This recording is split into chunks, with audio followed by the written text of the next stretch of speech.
1994, DCI goes to Boston, to the Burbs actually, Foxborough, the home of the New England Patriots. It proved to be another great venue for drum corps. In Washington, scandal continued to mount surrounding the Clinton administration. This time it was the Whitewater real estate deal. No, not our Whitewater that we become so fond of here in DCI. The year would start with another California earthquake. This time it was the infamous Northridge quake. There was the attack on Nancy Kerrigan's knees. Implicated in that one, fellow Olympic figure skater Tanya Harding. And what that would ultimately do is create record TV ratings for the ladies figure skating events from the Olympics in Norway. In June, Nicole Simpson and her friend Ron Goldman found murdered in California. Just a few days later, O.J. Simpson would be charged with the murder of his wife. He was ultimately apprehended after that slow-speed chase in the white Ford Bronco up and down the California highways. The Nobel Prize for Peace that year would be awarded to Palestinian Yasser Arafat and Israelis Shimon Peres and Yitzhak Rabin. The awards at the box office, well, the big money went to The Lion King. It was the highest-grossing movie, the Disney animated flick.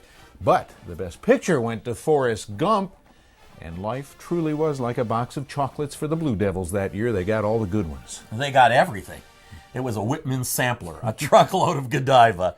The story could only be the Blue Devils. They're undefeated all season. They dominate the season, just like they did in '82. It's a phenomenal show. It's called My Spanish Heart. It uses Latin rhythms and beautiful melodies. Repeating heart motifs keep coming and going, and of course dancing like we haven't seen on the field. Scott Chandler's Guard. I remember Jay Murphy's drill coming to that beautiful heart at the end, and then the two dancers coming down right in front. Very passionate. Great show. Final show was great, but it was not easy getting there. We got doused again going in. Well, this time, instead of finals being rained like it was the year before, it's quarterfinals that get doused. Typical of the identity of these corps, we talk about the character and identity of the corps and how the corps think.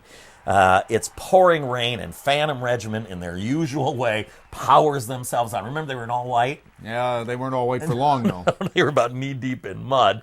Santa Clara, of course, the thinking man's corps, says, you know what, let's stay on the buses. They cancel quarterfinals, and they seed the last 6 corps into the next night's show. So the show goes on, and we have great finals for the Blue Devils.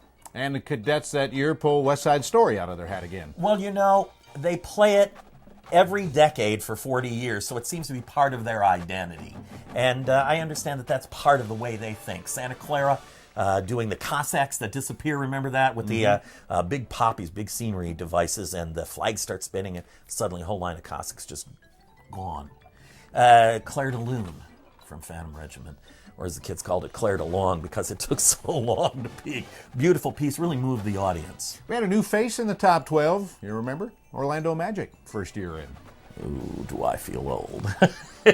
All these new faces make me feel old, and there are no participants this year in the DCI finals that are as old as the organization. Our finals happen before they're born. Do the math, folks. It's 1994. We started in 1972.